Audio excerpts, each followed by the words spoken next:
Welcome to XConnect, the show presented by TheRedPin. My name is Karim Kanji, of course, your host. We are here with TheRedPin co-founder. Yeah. Co-founder Shayan Hamidi. How are you doing? Good. Thanks for having me. Thanks for coming along. Thank you. We're nearing the end of 2011, so we've got a lot to chat about, both about TheRedPin and what's going on in the industry. Right. But as we begin, why don't you explain to us what is TheRedPin? Right. Okay, so TheRedPin is essentially an easier way to buy or sell your home. Okay. So we offer an end-to-end service. There's a redpin.com. When you come to the redpin.com, we have all the new condo projects in the GTA with all their floor plans, all their listing information, wealth of third-party information. So it's a complete search and researching resource. You can find anything you want in the industry. And then if you have more serious questions, or if you need to get in touch with a realtor, or if you need to get price updates or a history of a listing, then you can get in touch with us, and we have full service brokerage services that we offer. So, right, so it's a technology, it's a brokerage hybrid with a technology company. So if somebody wants to search for new condos? Yeah. Someone wants to search for new condos? Right. They're able to go on TheRedPin.com? Yeah. .com and search it out. If they want to go ahead and just use that service to find it and book it and buy it, right, they're able to do that. Exactly. If they want the ability to say, you know what, I might not be 100% sure of everything that I need to know or questions that I need to ask, they can also then pick up the phone, call you guys, or even send you an email. Sure, and there's lots of tools on the website. So while you're searching, you can actually get in touch with us through the site, right? Interesting. Yeah, there's a lot of different contact tools. You can actually book a showing. So through the website, you can book a showing, and someone will get in touch with you. One of our realtors, they'll book your appointment. It's like a concierge service. They'll take you on a tour. They'll do the due diligence for you. There's also a lot of like if you might need just advice of a professional. You might need to kind of do the complete due diligence on a project or a listing. Yeah. And then we offer additional incentives, right? So to give you an example, new condo projects go through phases when they're sold. Sure. And the first phase is a VIP. Have you heard of it? Yeah. Okay. So the VIP phase, it's the initial phase that it's not open to the public. You have to know certain brokers. It's not open to all the brokers. Yeah. Certain brokers have the right connections that they can get into the project, right? True. So what we've done is that we've built a relationship with all the builders in the city. Okay. Right. So we cater to pretty much all the VIPs that are out there. So we take our clients to these projects before they're open to the public, giving them a chance to look at the floor plans before anyone else. Yeah. And it's at their lowest prices, right? Interesting. So that's kind of like an added preferred buyer. Preferred buyer. So that's one of our services. Advantages of going through us than a more traditional broker, for instance, right? Okay. We have a huge rebate program in place. Okay. We do 1% cash back on a new condo. So if you buy something through us, let's say it's for $500,000 a new condo, we'll give you about $5,000 back. Interesting. For going through us, yeah. And we can do that because we've kind of used technology to streamline the process. Yeah. So it's more cost effective for us to go through the whole process, right? Basically sharing the savings back with the consumer. Exactly. Interesting. Right. I got a lot of questions about the company and what you guys are doing, especially in terms of technology. I mean, our viewers and our listeners are very interested in these sorts of things. But let's take a step back. You went to the University of Toronto. I did. What did you study there? I did computer science, economics, and math. Okay. Yeah. So I see the relationship to starting a technology company. Yeah. Right. So what sort of things did you start TheRedPin right away when you graduated? No, actually, when I was going to school, I was all over the place, right? So I was studying 3 majors. I went to Germany for about 3-4 months. I did an internship there at a biotech company. Okay. So I was thinking of maybe getting into biotech and doing some biology on the side. All right. Then changed my mind, came back and started a startup called GoTakeout.com. GoTakeout.com. Yeah, so the idea there was to kind of streamline the takeout portion of the restaurants, right? So you can make orders through online, and you get and so on and so forth. But how did that turn out? What happened with that? Yeah, that's it was interesting at the time. Okay. It was good for me because I didn't need a lot of capital to start it, right? Yeah. So I mean, now it takes you $10,000-$15,000 to start a startup, right? True. Back in the 90s, you had to have millions, right? So this was back in about 2005. Just getting out, I didn't want to spend a lot of capital, so it was something I could manage on my own. It was good, it was interesting, but I thought the market's going towards local guides such as Yelp and more not just for so niche. Okay. So that was one problem with that I found that if I wanted to get into it, I had to kind of really get into the whole thing, not just do the niche there. Okay. It wasn't big enough, and then I just didn't enjoy working with restaurants. With restaurants. what was the one thing or two things that they said, man, I really don't like dealing with this industry? Right. No, you know what? I learned a couple of things by going through that. It's actually interesting. One was, I always thought when I got into it, there was one or two other guys that I think it was Manny Palace and Tio, right? Yeah. So they just kind of started as well during the same time. And then I thought, okay, there's not a lot of competition out there, so and this will be great. They want to advertise, they want to be online, people are online, so let's give it a try.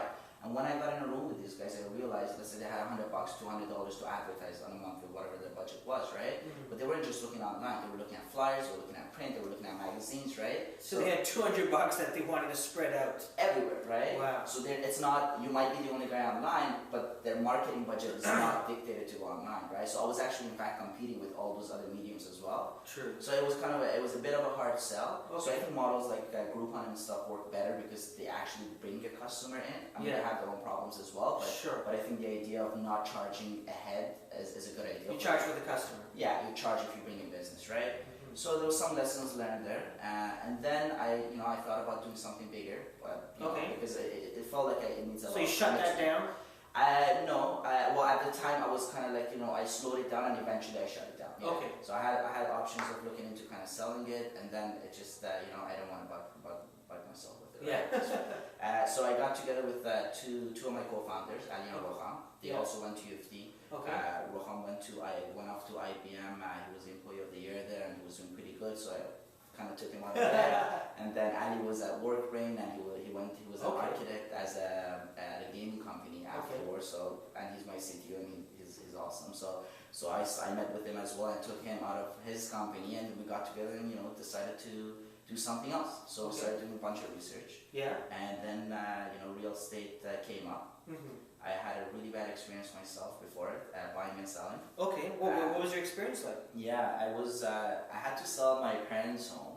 I had to buy them a condo and buy myself a condo as well. Okay. This all had to happen in a matter of about a month or 2 months. Wow. Yeah. I had an agent. She was not really helpful. Okay. Right. But something I really felt, I did not have access to information at the time, right? And it was so ridiculous because it was the biggest purchase I was ever making in my life, right? Oh, for sure. So it's a condo. I mean, you've purchased. Yeah. I'm assuming, right? So how was your experience? Get into mine. Well, I guess with me it was good because I come from working in the real estate industry. On the finance side, marketing side, not directly, but working with them. So I knew a lot of agents, and I picked it on who was my friend. Right. That was the way I chose it, so it was easy to deal with. Exactly. I said, this is what I need, this is how much I got, this is what we're looking for, and then let him kind of take it from there. Right. And but I think I had access that maybe many people don't have. Right. And I guess one of the things. So you're getting into MLS? Yeah, exactly. Okay, so yeah, so that's exclusive, right? Yeah. That's actually what happened to me. Mm-hmm. So I couldn't access the MLS, so I had no idea what's out there. Our agent wasn't really helpful, so I ended up contacting one of my friends who's pretty much a veteran in the industry. He's been around for about 12 years now, I think. He's been all over the place. He's been a builder. He's been and now he's my co-founder. Actually. Oh wow, okay. Yeah, Tarek. So that's why it's kind of that. So, but what happened is that I called him up. I said, "Listen, this is ridiculous. I don't know what's going on. I'm coming over to your house. I gotta get into this MLS thing. I gotta see what's going on. Yeah. Is there anything out there, right? Yeah. Went over to his house. Found a bunch of listings that were actually good matches, and it just clicked that maybe she's not doing what she's supposed to do. Mm-hmm. So there was a lot of drama around that thing. Just getting out of that agent. I switched to Tarek. He helped me out at the house. But then it really stayed with me, the experience, right? Okay. And I think what at the end of the day, that's where it really comes down to. Mm-hmm. The overall experience of buying and selling is really important for the most part. Okay. Right? So, I mean, and when we got together, we said, real estate is interesting. We looked down south. At that time, there was really no one else in the Canadian. This is back in 2008, right? Okay. So there wasn't really anyone else in the picture here. 2 years before, Bell tried to do some stuff, Bell Canada. That's right. But they were scraping information out of Toronto. I think last year or this year they just settled the lawsuit or something. They settled the lawsuit and everything else. Yeah, exactly. Yeah. So I mean, we looked at the industry, right? And it just like all sorts of things started coming out in terms of all the problems that existed throughout the process, right? So, I mean, we looked at it, the whole industry is sales-driven, right? It's commission-based, right? So the interests of the agents are not aligned with your interests, right? It could be biased opinion that you're getting. Then we looked further and we found out there's a lot of part-time agents, which is really surprising. Absolutely. Right? Yeah. You've noticed that? Oh, for sure. And it's strange, right? I mean, you wouldn't take your car to a mechanic that does like fixes 2 cars a year, would you? No. Or go to a doctor. You want a professional, yeah, exactly. Professional, right? Yeah. So I don't get why people would trust a non-professional, yeah, or a part-timer with the biggest investment of their life, with all their savings, right? And something that a lot of us don't realize is that the effect. So when you buy a house, it's not just a house that you're buying. It's your future lifestyle. It's the quality of life. Yeah. What schools your kids are going to go to. Are you gonna? Is it going to be easy to commute to work? True. All sorts of stuff. So I think it's a big purchase. I think it's a big moment in anyone's life, right? Which would dictate, their future, kind of what they get in the future as well. Yeah. Now, so one of the things I want to track back, something you said, right? That you weren't given access to MLS, right? Multiple Listing Service, right? MLS.ca. Yeah. But it occurs to me that anybody can go on there, right, and kind of search through listings. Right. What was it about accessing, let's say, the inside of MLS that the general public doesn't have access to that you found, wow, there's information here that is very valuable to me as a buyer? Right, that's a good question. So there's 2 MLSs, as you indicated, right? Yeah. There's a MLS.ca, which now is called Realtor.ca, and there's another MLS, which is exclusive to real estate agents, right? So you have to be a realtor to get it. Now, the one that's public, there's multiple problems with it. One, the information is delayed. So it's anywhere delayed from 24 hours to a week. So when you look at a listing on Realtor.ca, it might be a week old. It might be old already. And might be it might be sold already, right? And that's how the nature of the industry is. You want to, if you like something, you got to get on top of it, right? That's right. So that's one problem. The lack of that the information is delayed. That's a big problem. The second problem is the amount of information they give you. Okay. They only give you a teaser. So their mandate is to kind of give you the teaser, say this is out there. If you're interested, contact the agent, and they'll get you the information, the listing agent. That's the purpose of Realtor.ca, right? Yeah. It's a lead generator for the real estate agents.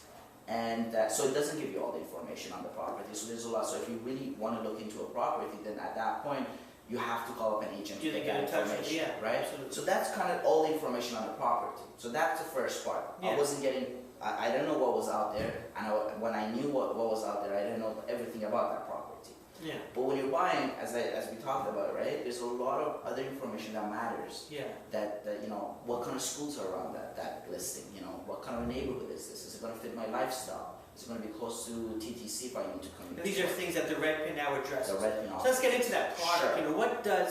What does the TheRedPin? So as someone who might be looking to buy, I can go on to Realtor.ca, or I can go to TheRedPin.com. Right. What additional information am I getting from the TheRedPin? So I should highlight something. Okay, yeah. So what we focused on TheRedPin.com for the past year was new condos. Okay. Yeah. So this is all the new projects that you will see in the GTA. So Okay. we cover all of GTA, right? Now, one major difference is that MLS, whether it's the open public MLS or the MLS that's closed off for the realtors, both of them do not cater to the new condos industry. That's right. Only recently. There's a huge gap regardless of whether you have access to it or not. The information is just not there, right? But something a lot of people don't notice is the size of this industry, right? Yeah. Canada is doing great in terms of new projects in general, new homes. GTA is the #1 new home market in North America, right? And in the city of Toronto itself, that portion of new condos sold is pretty much similar to the same portion of resale, homes and condos. So it's huge. The market is huge, right? But there's really not been any MLS doesn't cater to it, and traditionally there hasn't been any source of getting the information. There's a few sites now that are trying to cater to it, right? Yeah, good friends of ours, Buzz Home. Right. Probably a big competitor of yours. You guys cover the same market, I'm assuming. Well, in some extent, I wouldn't say they're direct. Well, they don't offer. One major difference, maybe I should highlight this as well, between TheRedPin and Buzz Home or Live High. There's also New In Homes, which is owned by Toronto Star. That's right. There's a few sites that are focusing on new condos as well. So one major difference, is the fact that we are an end-to-end product, right? Okay. So you start your search with us, Yeah. and then when you have more questions, we have professionals that specialize on all these condo projects. So they know these projects inside and out. They've been in touch with the builders. We have a relationship with the sales team inside each project, right? Yeah. So we actually take you from the website online to the offline experience, Yeah. and we just hold your hand all the way to the end of the transaction, right? Okay. So that's one major difference between us. All these other sites that we mentioned, they're a search site, right? Okay, yeah. They help you with the searching experience, but they're not really doing the whole thing. To us, again, the main problem with the industry we see is the overall experience. So we think there's a big chunk of the experience left out after the searching that we really think we need to be involved with, right? Yeah. To make sure that we can actually offer the proper experience. Because and it's actually interesting how we got into this, right? Yeah. So we started as a lead gen as well. We were a media company, just like similar to these other companies that you were mentioning, right? So we're getting all the contacts, all the requests through the website, and we're passing them on to the builders. Sure. And guess what happened after? Nothing. Nobody was Bad experience again. Bad experience again. Builders weren't calling or contacting back the request, which was strange because they're dying for leads. Yeah. We're giving them leads, and they're not doing the job. And this is kind of the experience I have with the restaurant business as well, right? Okay.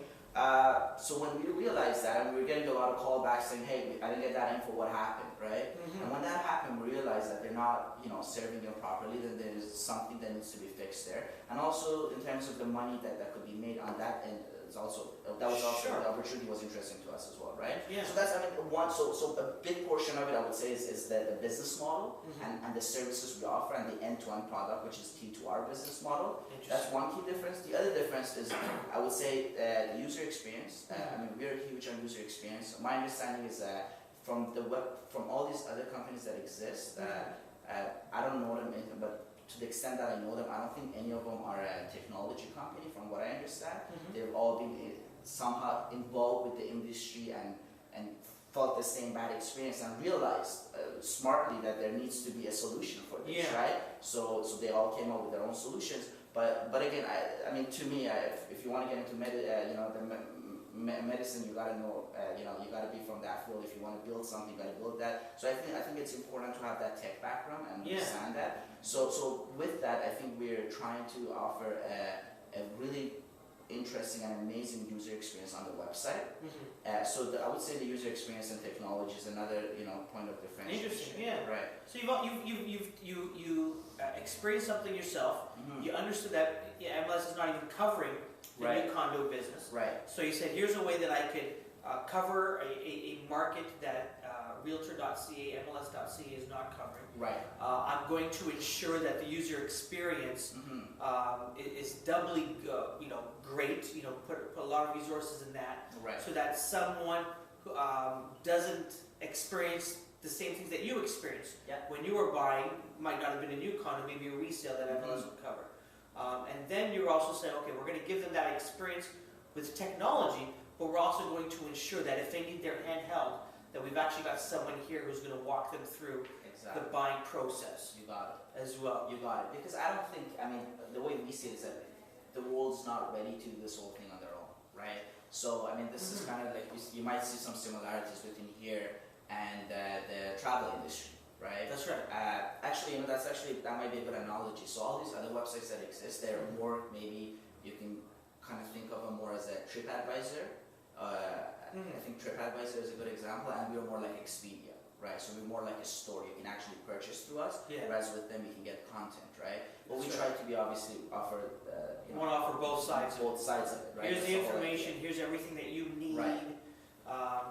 If you want to buy it, you could also do that through us as well. Exactly. So we have, in terms of floor plans, we have the most complete collection of floor plans, right? And to me, if you're buying something, you want to look at the floor plan. Absolutely. So we're constantly working on the content part, on the technology part, to make sure we can just make that part of the process better, right? Sure. But I think there's a lot again after that needs to be streamlined and kind of you can use technology to make it more efficient. And that's what we're working on right now. So what do you see yourselves now? Because now you're offering both. Right. And then I know yourselves, you see it as one seamless process. But to some people might look at you as a tech company, right, that is solving a niche issue in terms of information around new condos, right, and other people might see you as a brokerage. yeah, How do you see yourself? right. Or how do you see the RedPin? I see the RedPin more geared towards the technology company. Okay. I understand why it could be thought of as a brokerage today, because that's kind of what it is. The RedPin is kind of like a platform that has all this real estate information and facilitates. I mean, our goal is to facilitate the connection between the buyer with the sellers or service providers. Yeah. Right. So today our focus is to connect the buyer with the products. Yeah. Right. And that's what we do through the RedPin. Products being new condos. That's right. Tomorrow, for instance, we might end up doing also offering mortgaging or financing services. Right. Sure. So it's kind of like we have this platform and we plug in different services into it, modules into the platform. Right. So today, today we've been called as we're actually Canada's first online brokerage, so they refer to us as an online brokerage. Yeah. And an analogy that I use often is that if Google and Remax had a baby, that would be us. That would be the RedPin. That would be the RedPin. So that's what the RedPin is today. It's an online brokerage, but I mean, but I think in the future you'll start noticing there's new services added to it. That's not just a brokerage. That have to do with brokerage services. But I think at the end of it, it's not. I think it's about taking advantage of technology in order to make this experience better. Interesting. What are some? I'm sure you are, whether it's you yourself or someone within your company, probably always taking a look at data, right, and seeing how are people interacting with the platform. Yeah. What do you find that most people or a lot of people are very interested in that might have caught you off guard? This is, you might think, wow, people are really interested in this. Is there some information like that you can share with us? That's interesting. If something, I don't know if so some of the stuff we're doing here has been done down south in the States, right? Okay. They've been doing it for a number of years, right? So there's been a lot of studies down. There are differences within the two markets, but there's still a lot of studies down, and you can look down and kind of see what those companies have gone through, right?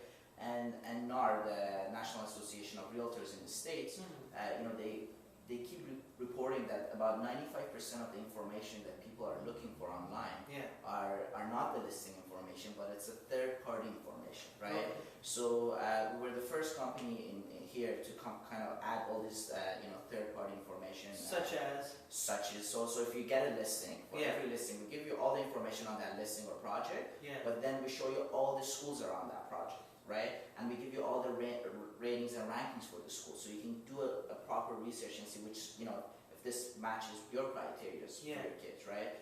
Or you want to, look at the neighborhood, right? And if it matches your lifestyle. So what are you into? If you're into entertainment and coffee shops and blah, blah, then you can see what kind of coffee shops are around it, right?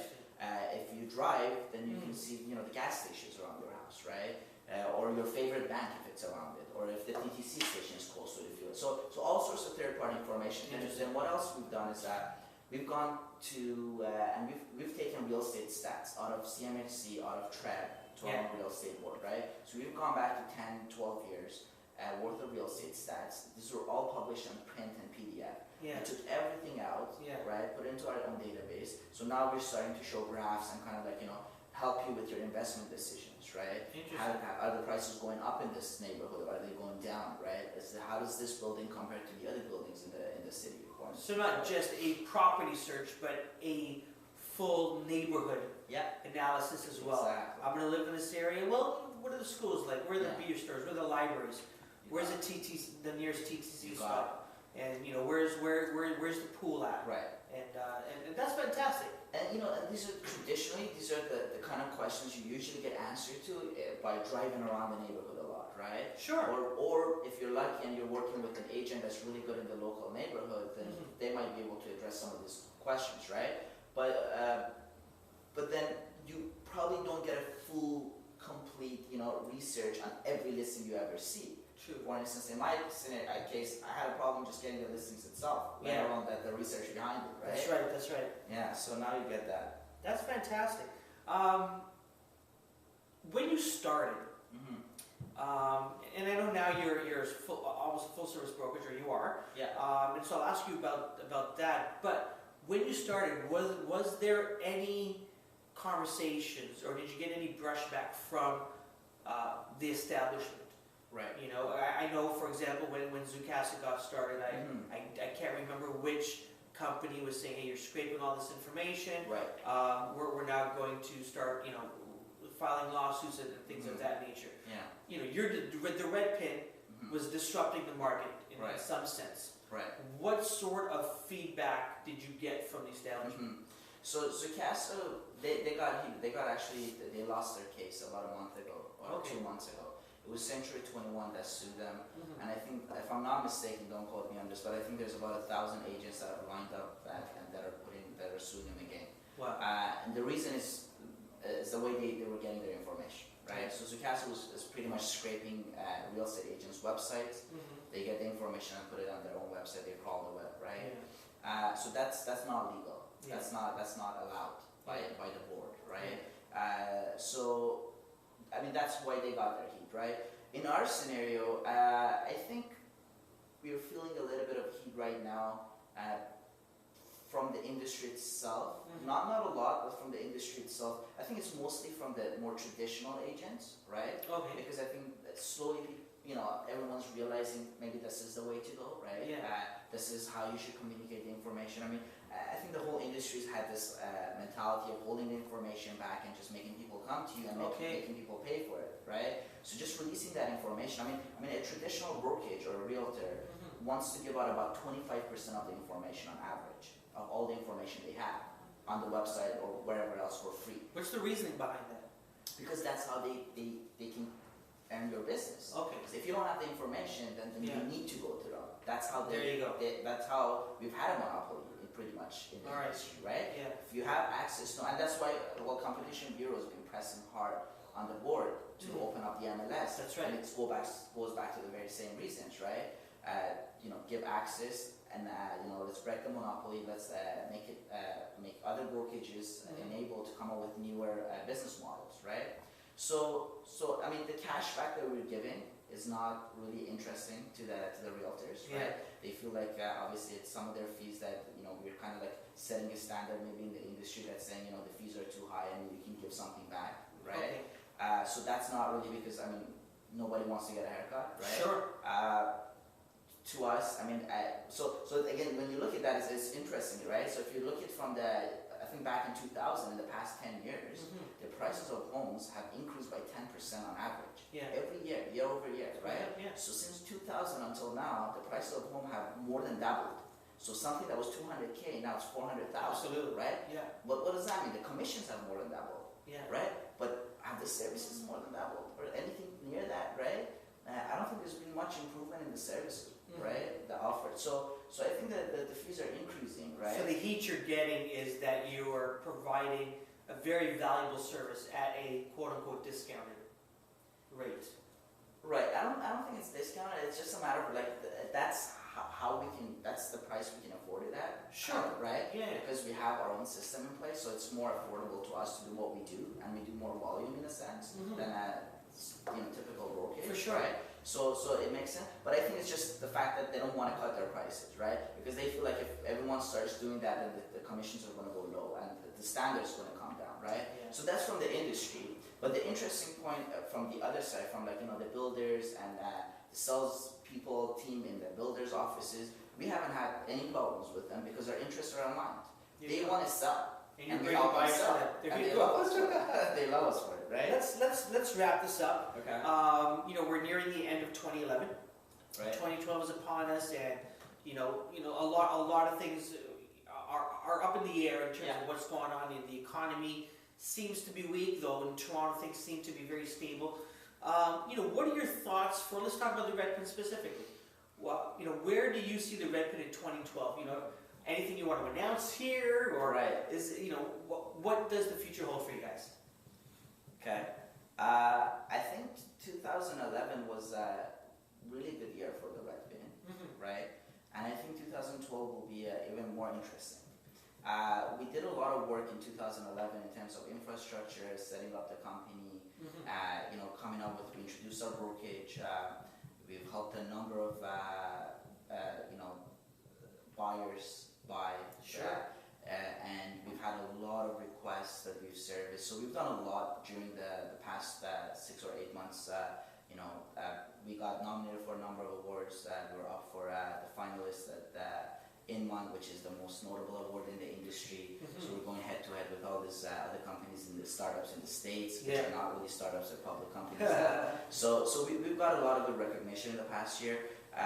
But again, I think we've done a lot of work in terms of the infrastructure and just setting up the company. So I think in the next year, especially in the next, I think for the next 5 or 6 months, we're going to continue doing that, right? We're in it for the long term, so we're not really looking for, short-term results, right? So that means just kind of reinvesting back to the company and just kind of focusing on that. But I think we're going to come up with some really interesting stuff, especially in the next few months. So if I get another invitation, maybe I'd make some big announcements. Absolutely, we'll keep in touch with us for sure. For sure, 100%. Yeah. So we'll see how it goes, and there's some talks of the industry, whether there's a bubble or not, and how the market's doing and all that, right? And I think, for 2012, I think one thing that will happen, I don't think there's a bubble personally, right? But in the sense that, I think sales will slow a little bit, maybe possibly.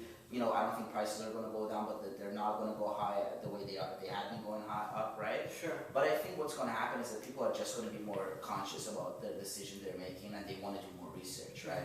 Which I think is good for all of the companies that offer this sort of services, right? Because if you're buying and the market's not, because when the market's good, it doesn't matter what you're buying, right? True.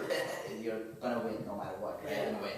But when there's recession time or downtime or slow time or just not so short time, right? Then we want to do more research. True. So I think in terms of the demand for our services will go higher for next year, and that's about it. I think it'll be interesting, yeah.